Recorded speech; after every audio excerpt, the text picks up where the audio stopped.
Ya, shalom semuanya. Selamat pagi ya.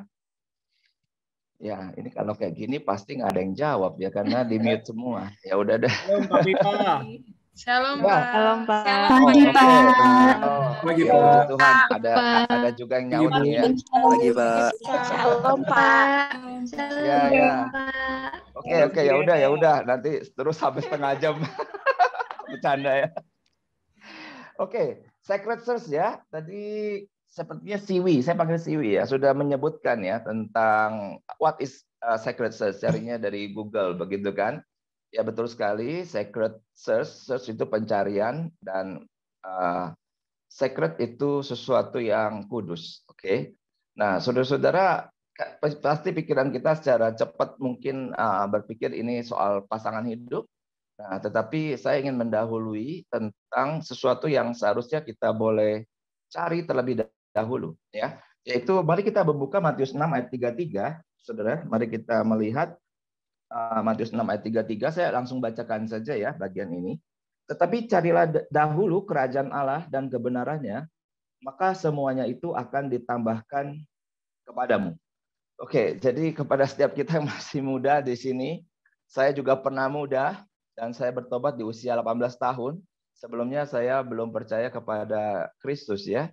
Saya seorang yang sembahyang gitu ya, pergi ke wihara seperti itu. Dan di usia 18 bertemu dengan Kristus dan mengenali akan begitu banyak hal yang saya tidak pahami sebelumnya. Salah satunya misalnya di dalam kekristenan itu ternyata dinyatakan bahwa untuk mendapatkan pasangan hidup dan mencarinya dan kemudian menikah dengan dia itu adalah hanya satu seumur hidup atau kita sebut itu monogami ya. Sedangkan kalau di agama-agama tertentu yang lain saya merasa suka ya tidak ada pembatasan, oke. Dan ada juga yang membatasi sampai sekian begitu. Nah, sehingga di masa muda saya ada satu hal yang saya cari sungguh-sungguh, yaitu saya mencari akan Tuhan. Oke. Nah, saya berharap pada pagi hari ini ya, setiap kita di sini, tadi ada itu apa? Ini tolong dimatikan mic ya, admin bisa membantu karena saya pakai headset, jadi kalau ada suara masuk langsung ke kepala saya. Yang masih nyala mic-nya bisa dimatikan. Oke, terima kasih ya. Masih ada suaranya. Memang mengkontrol room dengan 400 orang tidak mudah ya. Cari siapa yang nyala ini. Teman-teman tolong aware untuk gadget Anda masing-masing supaya bisa Anda matikan selama pembicara sedang menyampaikan firman Tuhan ya. Oke, saya lanjutkan. Nah, saudara-saudara, jadi kembali di masa muda seperti ini, hal pertama yang Anda harus cari dengan sungguh-sungguh itu adalah tentang, di sini dikatakan, carilah dahulu kerajaan Allah dan kebenaran. Oke. Di sini tidak lain dan tidak bukan, who is the king in the kingdom. Bagi saya hanya satu Tuhan, yaitu Tuhan Yesus Kristus yang sudah mati, oke, bagi kita, tapi kematian tidak menghentikan dia. Dia bangkit pada hari yang ketiga, makanya kenapa kita beribadah pada hari Minggu, karena hari Minggu adalah hari ketiga kebangkitan dia, tanda kemenangan kita, dan kemudian dia naik ke surga, dia hidup untuk selama-lamanya, dan dia sangat ingin untuk terlibat dalam kehidupan setiap kita. Ya. Nah, saudara-saudara memahami bahwa Tuhan ada sangat berbeda dengan betul-betul saudara menginginkan Tuhan itu terlibat dalam kehidupan kita. Ya, jadi banyak orang berpikir saya ini Kristen sejak kecil, saya sudah percaya Tuhan, tapi pertanyaannya adalah apakah kita pernah dengan sungguh-sungguh sampai dengan bercucuran air mata mencari Tuhan. Nah, seringkali dalam kehidupan kita yang muda ya, itu rasanya nyawa ada 1000 gitu. Sehingga tidak ada bisa bikin kita itu takut apapun. Ya, nyawanya 1000 ya. Sehingga apakah betul dalam hari-hari kita pernah merasakan adalah apa yang disebut seperti misalnya padang gurun yang kering. Ya, padang gurun yang panas. Lembah yang kelam. Kesulitan yang maha gelap. Ya, pintu yang tertutup.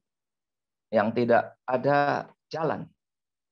Nah, saudara-saudara, basically kita anak-anak muda diajak untuk independen. Artinya apa? Saya bisa, saya sanggup, saya mampu. Apapun saya bisa selesaikan. Dengan cara apa? Dengan cara kekuatan saya sendiri. Ya, karena kita punya kewarasan, kita punya kepintaran, kita punya kemampuan, kita punya banyak kawan, kita punya aset, kita punya pendidikan, kita punya kesehatan, kita punya apapun untuk menaklukkan dunia ini. Kapan kita butuh Tuhan? Kapan Anda betul-betul serius mencari Tuhan? Seek ye first the kingdom of God. Carilah dahulu kerajaan Allah dan kebenaran. Tetapi adakah satu konteks betul bahwa kita betul-betul sungguh ingin mencari Dia? Saya pernah muda, kawan, ya. Dan masa muda itu seperti saya katakan, nyawa saya harus 1000 rasanya, ya, nggak mati-mati. Dan memasuki masa-masa saya menikah usia 27 tahun, oke. Rasanya setelah punya anak 1, tadi anak saya 3 ya, bukan 4 ya. Dibonusin 1 nih sama MC ya. Maka wilayah-wilayah yang saya sebut sebagai lembah kekelaman itu sayup-sayup mulai hadir, oke, di dalam kehidupan saya. Ada masa-masa saya sungguh-sungguh mencari Tuhan. Ada masa-masa saya rasanya mengabaikan Dia, ya. Itu satu dinamika di dalam perjalanan iman yang saya rasa di dalam hal yang sangat normal bagi setiap kita. Nah, tetapi di pagi ini, this is Kairos. Ya, what is Kairos? Itu adalah kehadiran Tuhan in the present time. Ya, dalam satu waktu yang singkat ini, saya ingin kita berhenti sejenak sebelum melanjutkan. Oke, saya ingin bertanya, dan saudara boleh menjawab dalam hati. Kapan terakhir kali saudara sungguh-sungguh mencari Tuhan? Dan untuk maksud apa engkau mencari Dia? You ada kebutuhan apa sampai you cari Dia? Nggak usah cari Dia, kita tetap makan toh. Nggak usah cari Dia, kita tidur nanti tetap bangun toh. Ya kan? Nggak usah cari Dia. Kita hari ini yang tinggal di asrama, I think in the dormitory, saya pernah tinggal di asrama ya waktu itu di Estate Reform. Itu makanan selalu ada. Asal datang di jam yang tepat, ya. Jangan jam yang berbeda. Jadi ada kehidupan di mana we can really totally independent from Him. Oke. Sehingga ini menjadi satu awal, saudara-saudariku yang masih muda. Kita sejenak berhenti ya. Di dalam hati kita mungkin boleh menyatakan lagi pagi ini. Apapun keadaan kita menyatakan, Tuhan, di sini saya sungguh membutuhkan Tuhan. Dan tanda daripada jikalau kita membutuhkan Tuhan itu apa? Nah, mulai kita masuk ini kepada sacred search ya, yaitu pencarian kedua. Yaitu pencarian akan pasangan hidup. Oke. Ini sangat penting. Adakah di antara saudara yang mencari pasangan hidup itu betul-betul sungguh-sungguh secara serius menyerahkan ini kepada Tuhan dan memohon dengan air mata sampai berlutut di tepi ranjang untuk Tuhan itu terlibat memimpin kita sehingga pimpinannya nanti bisa terasa? Ada tidak, saudara? Atau saudara berpikir ya santai sajalah, namanya jodoh di tangan Tuhan. Nanti udah waktunya juga Tuhan kasih, ya nggak? Nggak usah dicari, datang sendiri. Begitu. Banyak anak muda pikiran seperti itu. Ya, nanti kita juga akan coba jawab hal ini. Apakah betul hal seperti itu? Nah, saudara-saudara, sacred search, pencarian yang kudus. Kenapa?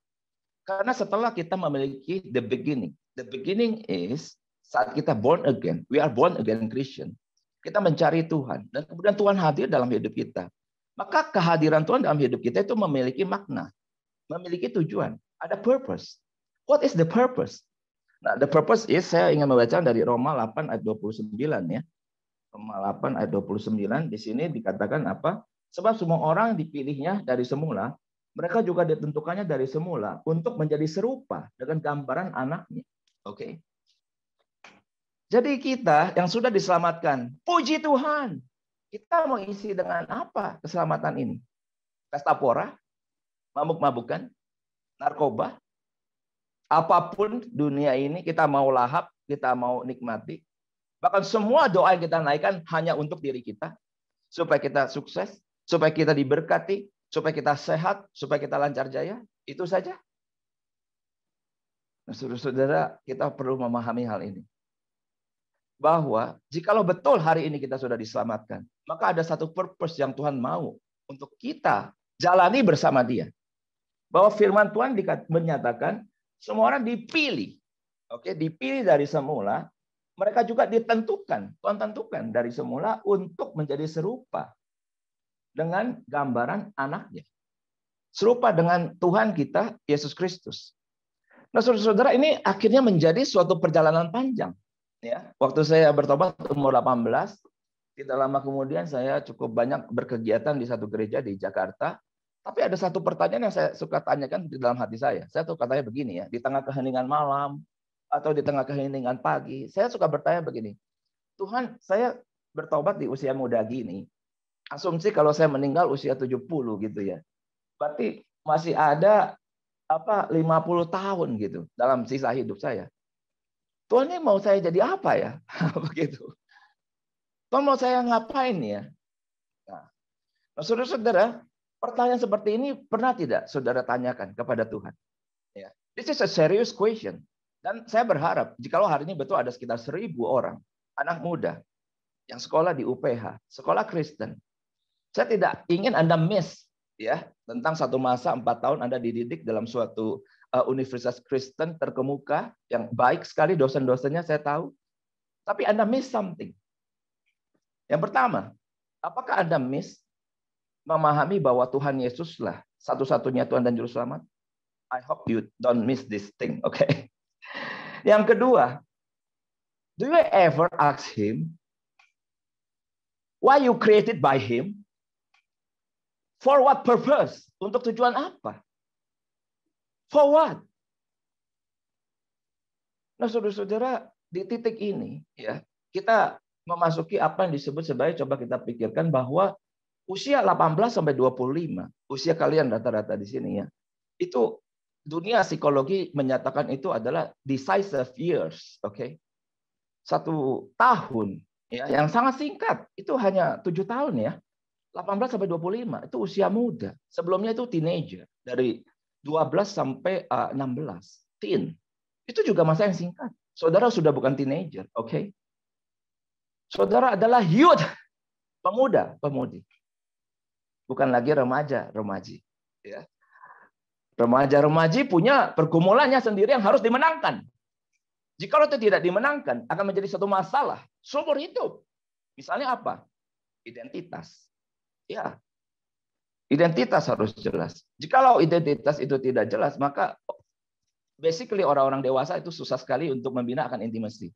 Karena intimasi yang utuh melibatkan identitas kita yang jelas. Oke? Jikalau kita identitas tidak jelas, maka intimasi itu cenderung kita hindari. Kita tidak mau terbuka sama orang. Kita tidak mau jujur sama orang. Oke? Kita tidak mau dekat dengan orang. Karena apa? Saya tidak ngerti identitas saya siapa. Lebih baik kamu jangan banyak tanya tentang saya. Nah, kira-kira begitu ya. Tapi kalau identitas kita jelas, oh saya seorang dokter. Oh saya seorang hamba Tuhan. Oh saya seorang pengusaha. Oh saya seorang guru. Ya, saya seorang dosen. Maka itu bagi kita sangat gampang, akrab dengan orang lain. Saya berharap saudara setelah menyelesaikan hal ini ya di masa teenager, oke? Makanya saudara mengambil pilihan sekolah di TC, ya toh? Teachers College. Artinya saudara dipersiapkan untuk menjadi pendidik. Saudara tidak ada lagi krisis identitas untuk hal ini. Saudara akan bangga kemanapun saudara pergi. Saudara ditanya orang, ketemu di pesawat, ketemu dalam perjalanan travel, mau kemana Pak? Oh saya mau ke kota ini. Kerja apa Pak? Oh saya seorang guru. Misalnya begitu ya. Saya seorang kepala sekolah. Saya seorang pendidik. Dan pertanyaan seperti itu ada suatu pertanyaan integral dengan siapa diri saya. Sebelum masa pandemik saya termasuk sering naik pesawat dari satu kota ke kota lain. Itu pasti ditanyakan. Kita duduk dengan sebelah orang kita nggak kenal ya. Ya biasanya saya membuka pertanyaan dulu. Halo apa gitu. Ngapain Pak? Ini apa-apa. Oh kalau saya nengok cucu katanya. Bapak? Nah pasti gitu. Bapak? Nah ya. Saya pendeta Pak. Oh, saya juga Kristen. Nah, misalnya ya. dan seterusnya dan seterusnya. Berarti bisa ada possibility menjadi dekat dan akrab. Tapi kalau kita tidak jelas akan identitas kita, wah ini berat. Kita tidak akan mau terbuka. Oke. Nah, saudara-saudara, di dalam masa youth, maka ada satu yang akhirnya kita harus selesaikan.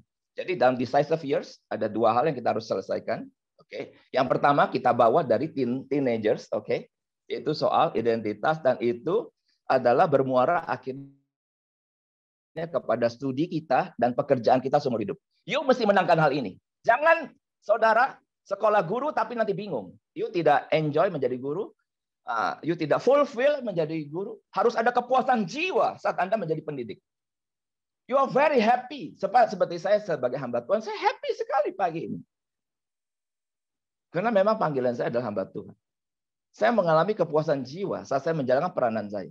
Nah, di dalam decisive years, usia 18 sampai 25, maka ada kedua yang itu dicari, diselesaikan. Karena di dalam youth itu adalah kita bergumul tentang intimacy vs isolation. Ya. Artinya ini betul-betul saudara mulai apa sih sebenarnya di masa ini? Pernah jatuh cinta ya. Waduh, jatuh cinta nggak usah tunggu masa youth, Pak. Saya SD juga jatuh cinta, begitu ya. Mungkin ada pengalaman seperti ini kali ya. Atau di masa teenagers juga mengalami naksir ya, orang bilang cinta monyet. Nah, bisa mungkin lebih mudah, bisa mungkin before ya kita itu mengalami rasanya senang, naksir. Tetapi yang betul-betul kita mau take this very seriously, okay? Yaitu di 18 sampai 25. Intimacy yaitu kedekatan dengan seseorang lawan jenis, okay? Or isolation. Isolation artinya ya kita meninggalkan masa ini, okay? Dan saudara bisa memasuki suatu kegelisahan eksistensialis ya. Aduh, kenapa kok sampai umur segini saya belum ada yang naksir misalnya kan? Belum ada yang mau dan seterusnya dan seterusnya dan seterusnya. Sehingga di usia-usia seperti ini ya saya sangat emang encourage. Mungkin nanti setelah semester 3, oke, semester 1 2 jangan dulu karena saudara baru meninggalkan masa SMA di mana saudara sedang membangun independensi, kemandirian. Kamu harus bisa mengatur hidup, kapan makan, kapan mandi, kapan belajar dan you sukses di dalam nilai-nilai, oke. Dan mulai daripada semester 3 itu 32 mulai buka mata ya. Searching for your soulmate. Oke. Nah, tetapi pada saat saudara searching akan hal itu, kenapa kita disebut ini sacred? Sekali lagi.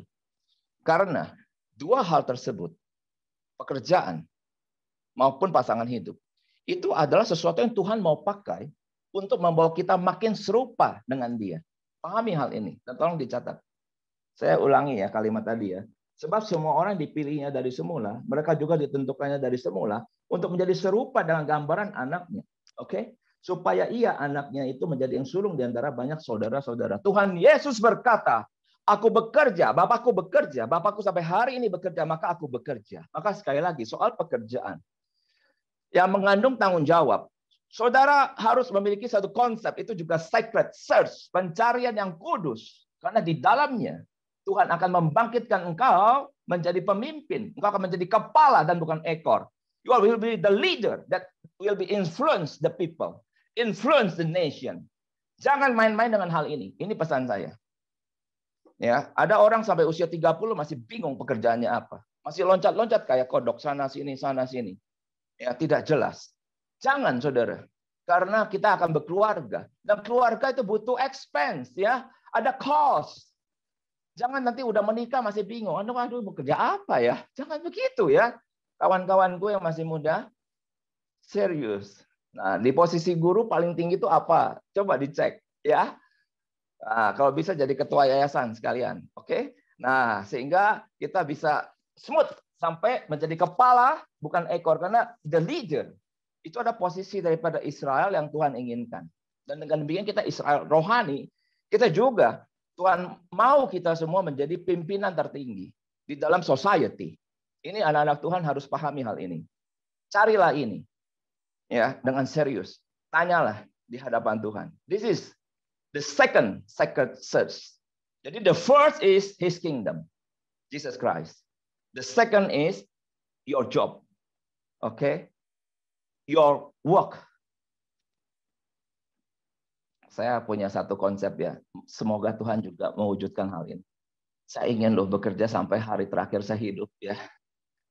Karena apa? Saya rasa kalau setelah pensiun usia 65, aduh gak fair ya. Biden aja jadi presiden 78 ya.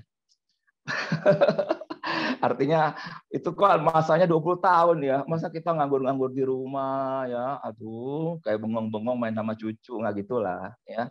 Kalau Tuhan masih kasih saya kewarasan, kemampuan bicara, saya mau sampai hari terakhir ya. Saya itu hidup. Oke? Makanya ini serius. Saya serius mencari ini di hadapan Tuhan. Dan bagi saya sudah selesaikan masalah ini. Oke?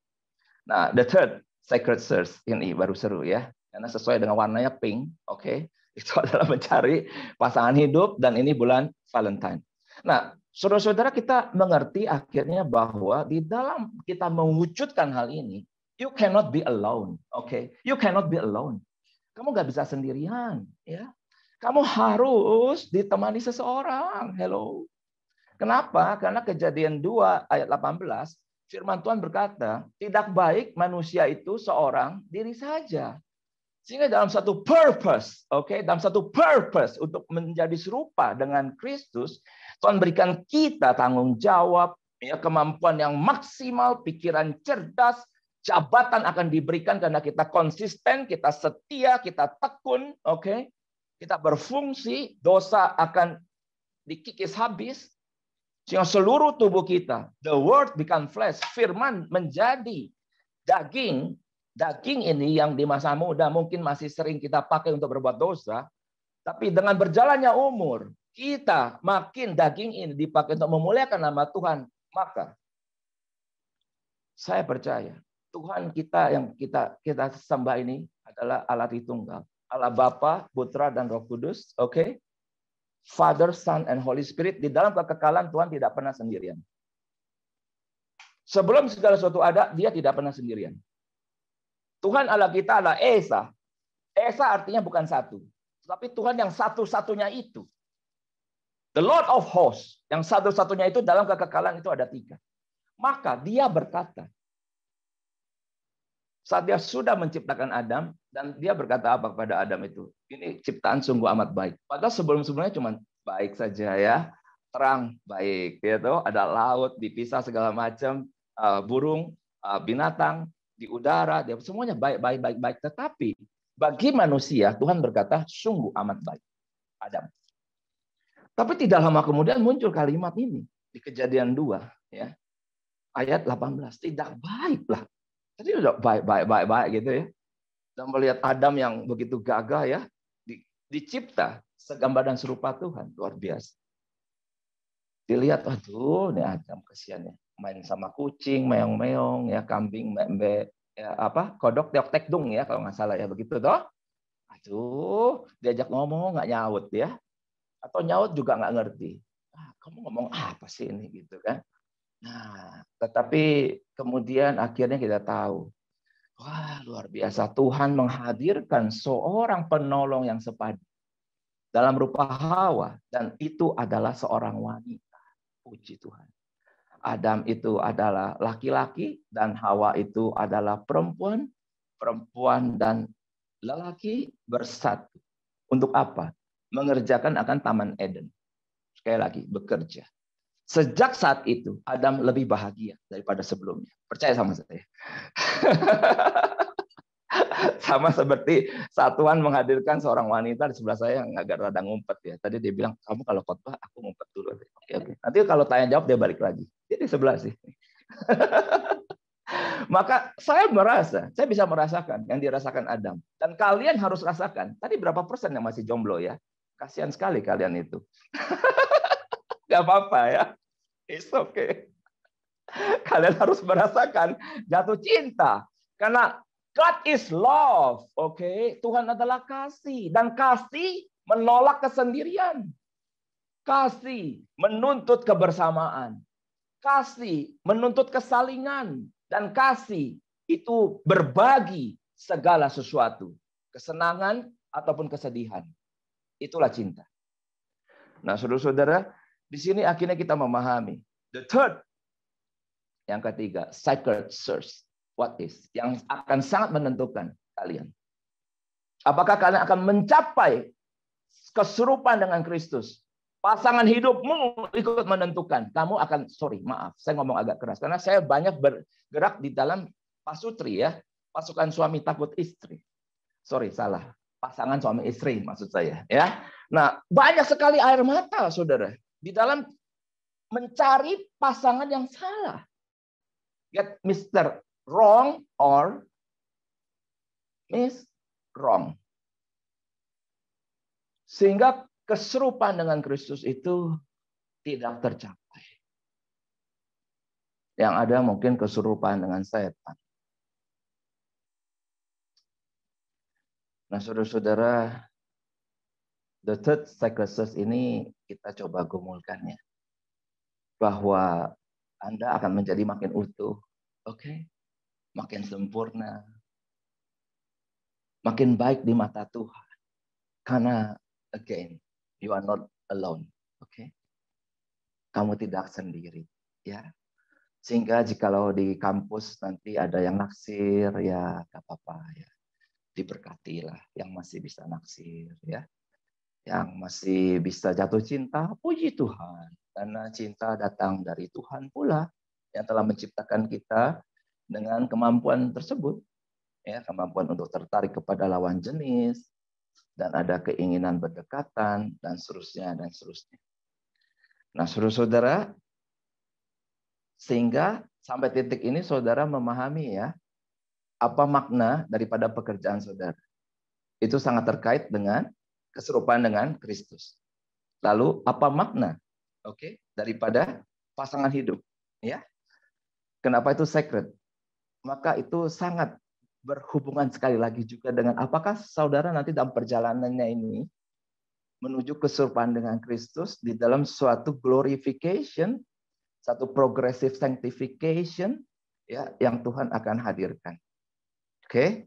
Nah, di titik ini kita memasuki sekarang adalah supaya kita jangan miss. Kita jangan miss nih, saudara ya. Jangan miss, please. Jangan miss. Saya rasa saudara harusnya berbahagia ya. Karena kenapa ya? UPH itu dikenal sebagai sekolah Kristen ya. Maka secara probability saudara melayangkan pandangan ke tembok-tembok kampus gitu kan, ketemunya orang Kristen begitu kan. Ya, beda dengan saya dulu. Kalau saya sekolahnya kan sekuler ya, jadi artinya berbagai itu agama ada. Dan ya di sana saya juga belajar banyak ya. Nah, tetapi saudara, kenapa saya bilang bersyukur? Karena ini syarat pertama. Saat saudara betul-betul ingin sacred source ini ya. Di dalam yang ketiga yaitu mari kita membuka 2 Korintus 6 ayat 14 sampai 15, oke. 2 Korintus 6 ayat 14 sampai 15. Di sini firman Tuhan berkata, "Janganlah kamu merupakan pasangan yang tidak seimbang dengan orang-orang yang tidak percaya. Sebab persamaan apakah terdapat antara kebenaran dan kedurhakaan? Atau bagaimanakah terang dapat bersatu dengan gelap?" Oke. Nah, saudara, mulai masuk kita mengkristalisasikan akan hal ini. Saudara mengerti bahwa maksud Tuhan dalam panggilan kepada kita diselamatkan. Supaya kita influencing this generation. To influencing, to blessing the nation. Oke. Ini nggak boleh sampai gagal rencana ini. Kenapa? Karena kita menghormati Tuhan. Kita mengasihi Tuhan. Dia sudah mati di atas kayu salib. Dia sudah berkorban bagi kita. Apakah hanya untuk membawa kita kaya, gitu, sukses, berhasil? Itu akibat, saya percaya. Ya, bagi setiap kita yang tekun, setia, konsisten, memahami panggilan, itu merupakan satu akibat saja, tapi bukan sebuah tujuan. Tetapi setelah saudara mendapat pekerjaan yang baik, puji Tuhan, kita bersyukur untuk semua pekerjaan baik yang Tuhan berikan. Kita bersyukur juga untuk pasangan hidup yang baik yang Tuhan anugerahkan. Tetapi apa arti baik? Ya, dunia ini menyatakan baik ya ini itu segala macam. Tadi ditanya ya di pertanyaan tadi itu saya baca aduh tulisan kecil-kecil ya. Apa itu yang kriteria yang Anda cari? Ada yang takut akan Tuhan, ya puji Tuhan nih. Ada yang waras nih ya. Ada yang kemudian apa tadi? Apa sih tadi itu? Coba cerdas, ya puji Tuhan, bagus juga tuh ya. Bertanggung jawab, seiman, setia, mapan ya. Nah, oke, lalu ada yang mirip mama, oke, nyambung, jujur ya, puji Tuhan ini ya. Semuanya pasti baik-baik karena kita sehat dan waras ya. Nggak ada yang kita punya keinginan itu mencari pasangan yang buruk, enggak lah. Kita masih sehat, oke. Jadi kita mencari yang the best. Nah, tetapi apa yang the best dalam preferensi kita, boleh nggak kita juga dahulukan apa yang the best di dalam apa yang Tuhan mau, begitu. Nah, yang Tuhan mau itu jelas. Sebenarnya ada dua saja, oke, yaitu seiman dan kemudian itu sepadan. Nah, what is seiman? Tadi dikatakan terang dan gelap nggak bisa bersatu. Maka secara singkat, saya cuma dikasih waktu 20 menit kalau saya nggak salah ya. Apakah ini sudah 20 menit? Alvin, boleh nggak kasih tahu saya waktu berapa lama lagi nih?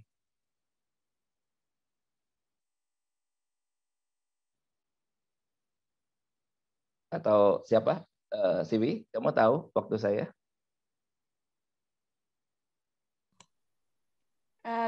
Halo Pak, suara saya Iya. masuk. Iya Pak, sebenarnya sampai jam 9.20 mungkin bisa tambah 5 menit lagi Pak. Oke, siap. Ya, saya udah berasa sih, kayaknya ada yang Noel. Ya. Oke, 5 menit lagi ya, saya singkat ya. Seiman sepadan. Nah, what is seiman di sini? Kita mau fokus kepada apa yang dikatakan terang dan gelap. Ya. Sehingga bicara terang dan gelap ini something yang di dalam sesuatu hal yang, tetapi kemudian juga sebenarnya kamu bisa lihat secara fenomena. Fenomena itu sesuatu yang di luar ya, oke, tetapi tidak membuktikan di dalam. Sedangkan yang di dalam, the noumenon, noumena itulah sejatinya. Tetapi yang noumenon ini bisa dikenali melalui fenomena. Tapi jangan kita terbalik. Ya, misalnya ada orang, wah aktif di gereja, paduan suara, main pianonya bagus, ramah, oke. Lalu kita pikir itu dia seiman dengan kita atau dia orang beriman, itu fenomenon. Paham ya teman-teman ya. Nah lalu noumenonnya apa? Noumenonnya adalah sebenarnya sesuatu yang mungkin nggak kelihatan. Tetapi bisa juga kelihatan nampak saat kamu mulai bergaul akrab dengan dia. Nah, orang beriman, dan kita katakan dia seiman dengan kita, maka ada 3 hal yang kita harus temukan menjadi ciri-cirinya. Yang pertama, bukan pelayanan ya. Oke. Karena pelayanan ada di semua agama. Bukan juga berdoa. Berdoa ada di semua agama. Satu agama di Indonesia kita tahu ya, mungkin berdoanya lebih banyak dari kalian. Ya kan? Kalian belum bangun dia udah doa. Ya. Nah, jadi what is? Apa sebenarnya menjadi satu ciri bahwa saya ini sudah di dalam Tuhan? Bahwa saya anak-anak terang. Saudara harus temukan hal ini. Jangan ketipu ya. Karena lalang dan gandum itu nggak pernah berjauhan sampai puluhan kilo. Lalang dan gandum itu berdekatan, saudara. Oke? Sehingga di kampus UPH seperti ini saya berani berkata juga, ini pasti ada lalang dan gandum. Ya. Nah, tapi jangan jadi lalang ya, kawan-kawan ya. Jadi gandum. Karena lalang sampai satu masa penuaian itu dipotong, semuanya dipotong, dituai kan. Maka ada pemisahan. Lalang itu dibakar sampai habis. Tetapi gandum itu dimasukkan ke dalam lumbung. Menjadi perbendaharaan tuannya. Maka yang pertama, tanda orang beriman. Dan you cannot deny. Ya, kita nggak bisa menolak hal ini. Ini pasti ada secara dari dalam. Yaitu kamu akan haus akan firman Tuhan. Oke, kamu akan haus akan firman Tuhan. Ini tanda yang pertama. Sehingga dalam keseharian dia, kamu bisa lihat. Dia ada tidak suka saat teduh.